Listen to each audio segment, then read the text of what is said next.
नमस्कार। आजच्या व्हिडिओमध्ये आपण ही भरपूर तर्री आलेली मिसळ घरच्या घरी बनवणार आहोत। जशी मिसळ हाऊसमध्ये मिसळ मिळते ना, तशीच परफेक्ट अशी ही मिसळ तयार होते आणि बरोबर 8 ते 10 माणसांना आरामात पुरेल एवढी ही मिसळ तयार होते। तर मिसळीचा कट बघू शकता तुम्ही, किती मस्त एकदम आलेला आहे। तर एकदम मस्त परफेक्ट अशी छान अशी आपली इथं मिसळ तयार झालेली आहे। एकदम मिसळ हाऊसमध्ये मिळते तशी।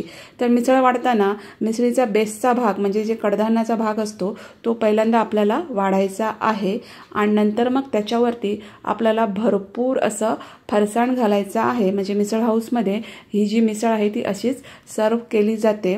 तर भरपूर असं फरसाण घालायचं आहे आणि त्याच्यावरती मग मस्त अशी लाल भडक अशी ही तर्री याच्यावरती घालायची आहे। हे बघा, तर तर्री अशी मस्त अशी वरती घालायची आणि म्हणजे परफेक्ट आपला मिसळचा जो बाउल आहे तो तयार होतो। तर भरपूर अशी ही तर्री। तर महाराष्ट्रामध्ये वडापाव नंतर जर कुठला फेमस पदार्थ असेल तर तो आहे म्हणजे मिसळ पाव। मिसळ हाऊसच्या दुकानांमध्ये तुम्ही बघू शकता किती गर्दी असते, लोकांना खूप मिसळ पाव आवडतो। तर ह्या मिसळीबरोबर असे मस्त असे मी 4 मऊ लुसलुशीत लादी पाव दिलेले आहेत, सोबत भरपूर असं फरसाण, सोबत कांदा, लिंबू आणि गोड म्हणून 2 जिलेबी ठेवलेली आहे। तर परफेक्ट अशी हे मिसळीचं ताट आपलं तयार झालेलं आहे, जसं मिसळ हाऊसमध्ये मिळतं तसंच। मिसळ हाऊसमध्ये विकत घ्यायला गेलं तर हे आपल्याला फार महाग पडतं, पण घरच्या घरी अगदी सोप्या पद्धतीने आणि कमी खर्चामध्ये आपण ही मस्त अशी मिसळ बनवू शकतो। तर कोजागिरी अगदी जवळ आलेली आहे, तर कोजागिरीसाठी तुम्ही हा मस्त असा मिसळीचा बेत नक्की करू शकता। अगदी करायला सोपी आहे, खायला खूप चवदार आहे आणि भरपूर माणसांना पुरणारी पण आहे। तर मस्त असं हे आपलं मिसळीचं ताट इथं रेडी झालेलं आहे। पाव थोडे मी बटर लावून थोडे गरम करून घेतलेले आहेत, किंवा तुम्ही नुसते पण इथं तसेच पाव वापरू शकता, पण थोडे बटर लावून गरम केलेले पाव आणि सोबत ही मिसळ जर असेल तर खायला खूप मजा येते। तर परफेक्ट असं आपलं हे मिसळीचं ताट इथं तयार झालेलं आहे। तर बघूया आता ही मिसळ कशी करायची ते। तर इथं मी कुकरमध्ये ही मटकी घेतलेली आहे। ही 125 ग्राम मटकी आहे। तर मोड काढलेली मटकी आहे, मी विकत आणलेली आहे। ती स्वच्छ धुवून घेतली आणि नंतर मग ही या कुकरमध्ये काढून घेतलेली आहे। तर मिसळ करताना मटकी वापरतात। आता याच्यामध्ये मी थोडे हिरवे वाटाणे आहेत, एक अर्धी वाटी मी हिरवे वाटाणे धुवून भिजत ठेवलेले होते 7-8 तास आणि ते इथं वापरलेले आहेत। तर मटकी आणि हिरवे वाटाणे वापरून मी ही मिसळ बनवणार आहे आणि सोबत एक कांदा आहे तो बारीक चिरून घातलेला आहे। आणि ही जी मिसळ आहे तर ही मिसळ तुम्ही नुसती मटकी वापरून सुद्धा बनवू शकता, म्हणजे हिरवे वाटाणे न वापरता नुसत्या मटकीची पण तुम्ही ही मिसळ बनवू शकता। पाव चमचा हळद घातलेली आहे, अर्धा चमचा मीठ घातलेलं आहे आणि आता हे मी सगळं छान अगदी एकत्र करून घेतलेलं आहे आणि आपल्याला याला कुकरच्या 4 ते 5 शिट्ट्या करून घ्यायच्या आहेत। आता तुमच्याकडच्या मटकीची क्वालिटी, कडधान्याची क्वालिटी काय आहे, पाण्याचं कसं आहे, तुमचा कुकर कसा आहे याच्यावरती या शिट्ट्यांचं प्रमाण ठरतं। तर आपल्याला छान अगदी हे कडधान्य शिजवून घ्यायचं आहे 4 ते 5 शिट्ट्यांमध्ये। आता त्याच्यासाठी एक वाटण लागणार आहे। त्याच्यासाठी मी 2 चमचे तेल गरम करून घेतलेलं आहे आणि याच्यामध्ये 10 ते 12 लसणाच्या पाकळ्या आणि तेवढेच 10 ते 12 छोटे आल्याचे तुकडे घातलेले आहेत। गॅसची फ्लेम मिडियम ठेवलेली आहे आणि हे जे आल्याचे तुकडे आणि लसूण आहे तो आपल्याला हलका असा परतवून घ्यायचा आहे। तो परतवून झाल्यानंतर एक कांदा मी उभा चिरून घातलेला आहे आणि तो पण आपल्याला छान असा परतवून घ्यायचा आहे। कांदा अजिबात कच्चा ठेवायचा नाहीये, मस्त त्याचा रंग असा सोनेरी होईपर्यंत आपल्याला छान असा हा परतवून घ्यायचा आहे। हे बघा, हे जे मी वाटण तयार करते तर ते जे वाटण आहे ते 8 ते 10 दिवस फ्रीजमध्ये आरामात टिकतं आणि ह्या वाटणापासून तुम्ही बऱ्याच व्हेज आणि नॉनव्हेज डिश करू शकता। अगदी पाव चमचा मी इथं जिरं घातलेलं आहे, जिऱ्यामुळे खूप छान चव येते। तर हे जे वाटण आहे तर ह्या वाटणापासून तुम्ही जे आपले चिकन आहे, मटण आहे, कडधान्यांच्या उसळी आहेत किंवा आमटी आहे, असे सगळे प्रकार बनवू शकता। एकदा करून ठेवायचं फ्रीजमध्ये, 8 दिवस आरामात टिकतं। तर बघू शकता कांद्याचा रंग आहे तो मस्त असा सोनेरी झाला। त्याच्यानंतर मग मी 1 कप भरून मी इथं ओलं खोबरं वापरलेलं आहे, तर ते इथं मी ॲड केलेलं आहे. म्हणजे एक मोठी वाटी भरून मी इथं ओलं खोबरं घेतलेलं आहे आणि त्याच्यासोबत मी ही कोथिंबीर घातलेली आहे. तर शक्यतो कोथिंबीरचे जे देठ असतात ना ते वापरण्याचा प्रयत्न करा, त्याने या वाटणाची चव आहे ती खूप छान येते. कोथिंबीर मात्र आवर्जून घाला, स्किप अजिबात करू नका. आणि आता आपल्याला मीडियम गॅस फ्लेमवर हे जे खोबरं आहे ते मस्त असं भाजून घ्यायचं आहे. त्याचा रंग बदलेपर्यंत आणि त्याचा मस्त असा वास सुटेपर्यंत सतत परतवत मी हे मस्त असं खोबरं बघा मस्त भाजून घेतलेलं आहे. त्याचा असा थोडासा सोनेरी रंग आलेला आहे, ब्राउनिश कलर झालेला आहे. त्याचा एक मस्त असा वास पण सुटतो.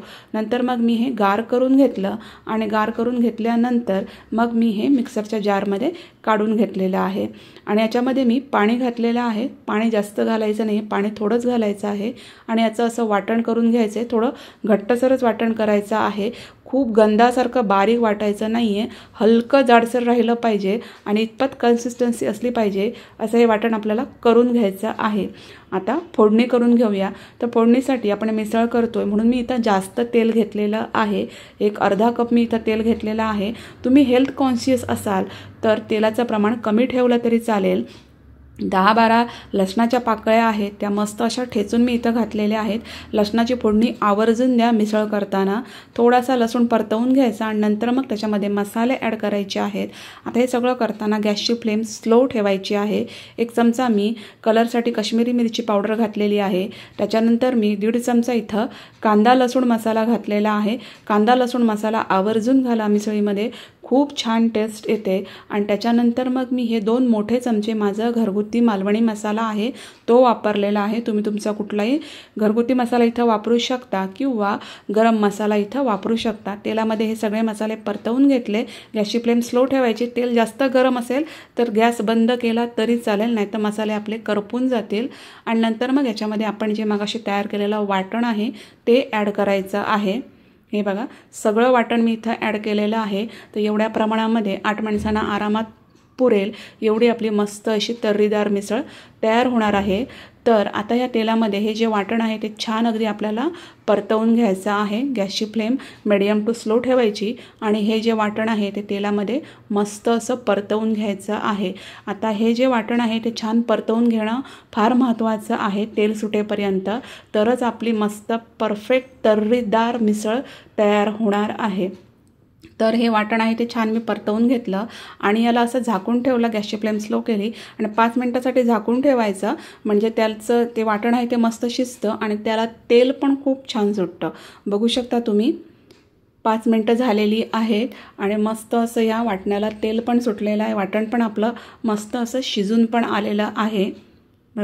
हे बघा परफेक्ट मस्त तेल सुटलेलं आहे.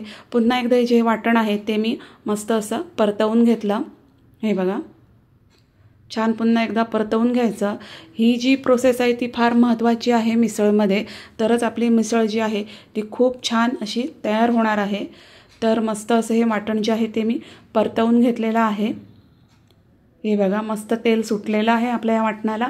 आता याच्यामध्ये जे मगाशी आपण कडधान्य कुकरला लावलेलं आहे तर ते इथं घालायचं आहे. गरम गरमच असं ओतायचं आहे याच्यामध्ये, कारण या वाटणामध्ये आपल्याला आता सगळ्यात गरम गरम वस्तूच घालायच्या आहेत. तर मस्त असं गरम गरमच ते मगाचं जे आपण शिजवून घेतलेलं कडधान्य आहे ते याच्यामध्ये ॲड करायचं आहे. चवीप्रमाणे मीठ घालायचं आहे. मीठ बघा आपण कांदा लसूण मसाला घातला त्याच्यामध्ये पण मीठ असतं, कडधान्य शिजवताना पण आपण मीठ घातलेलं आहे, त्यामुळे मिठाचा अंदाज घ्यायचा आणि तसंच मीठ इथं ॲड करायचं आहे. 1 पाव लिंबाचा तुकडा आहे तो मी इथं त्याचा रस मी इथं वापरलेला आहे. म्हणजे 1 चमचा लिंबाचा रस इथं वापरायचा आहे. लिंबाचा रस पण आवर्जून वापरा, मस्त टेस्ट येते आपल्या ह्या मिसळीला. आणि ह्या वाटणामध्ये हे कडधान्य आहे ते छान अगदी एकत्र करून घ्यायचं आहे. हे बघा ही पण स्टेप आहे ती फार महत्त्वाची आहे.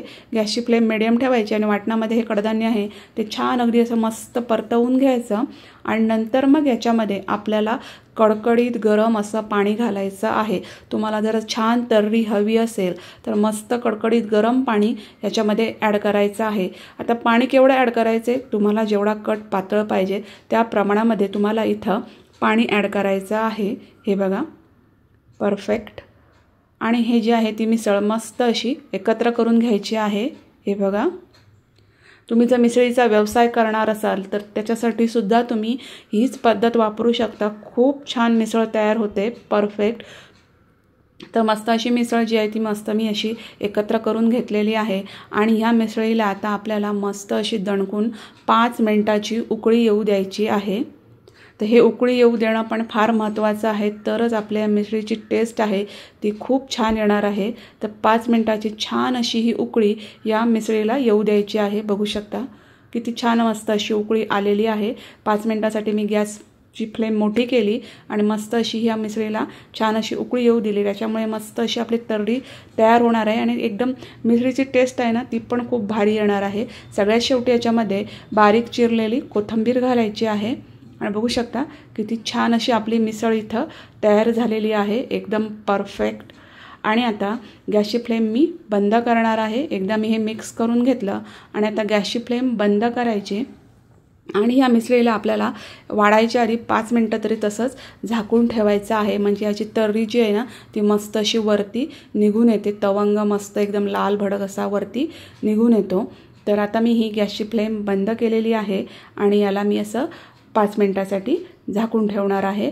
मिसळीच्या कटाला किती मस्त रंग आलेला आहे तुम्ही इथं बघू शकता. एकदम परफेक्ट आणि चवदार अशी ही मिसळ झालेली आहे. आता याच्यामध्ये जी मी मसाले वापरले आहेत त्यांचं प्रमाण तुम्ही आवडीनुसार कमी जास्त करू शकता. तर हे बघा 5 मिनिटं झालेली आहेत. मस्त असा तवंग या मिसळीला सुटलेला आहे आणि परफेक्ट अशी ही आपली मिसळ तयार झालेली आहे. तर या कोजागिरीला अशी मस्त अशी तुम्ही नक्की मिसळ तयार करा. किती छान झालेली आहे ती तुम्ही बघू शकता. तर माझा हा मिसळीचा व्हिडिओ तुम्हाला कसा वाटला ते कमेंट्समध्ये नक्की सांगा. मिसळ बनवल्यानंतर ती कशी झाली ते पण नक्की सांगा. चॅनलवर जर पहिल्यांदा असाल तर नक्की सबस्क्राईब करा. या व्हिडिओला नक्की लाईक करा, शेअर करा. अशा छानशा रेसिपीसह भेटू नेक्स्ट व्हिडिओमध्ये. धन्यवाद.